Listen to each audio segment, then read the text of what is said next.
अच्छी लिटिल दिलदार के आवाज में।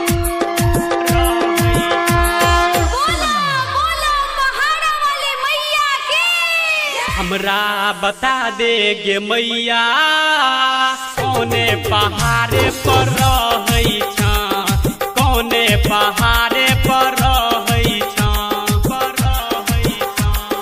हमरा बता दे गे मैया कौने पहाड़े पर रहै छा, कौने पहाड़े पर रहै छा।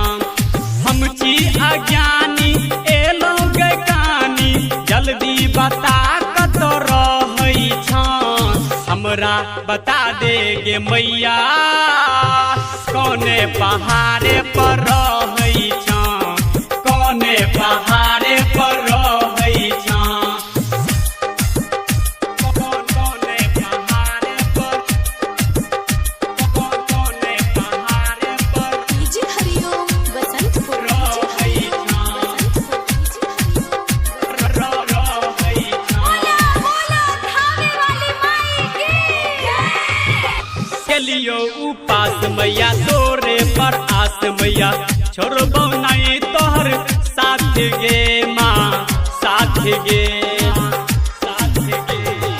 चलियो उपास मैया तोरे पर आस मैया, छोड़बो नहीं तोहर साथ गे माँ, साथ गे। जे बहू गे सकरी अनैबो हम अचरी, मोना के बात नहीं कहै छा। हमरा बता दे गे मैया कौने पहाड़े पर रहै छा, कौने पहाड़े पर बैठल छा।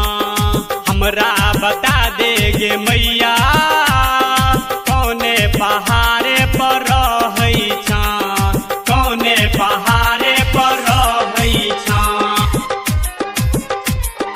डीजे हरिओम बसंतपुर डीजे हरिओम बसंतपुर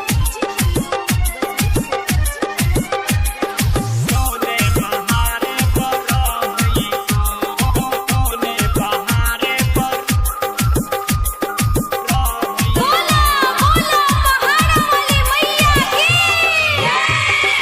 हे माँ भवानी सुन गए शेरा वाली मैया जोता वाली, सातो बहिनिया आजो गई माँ, आजो गए, हे माँ सुन गए शेरा वाली मैया जोता वाली, सातो बहिनिया आजो गई माँ, आजो गए।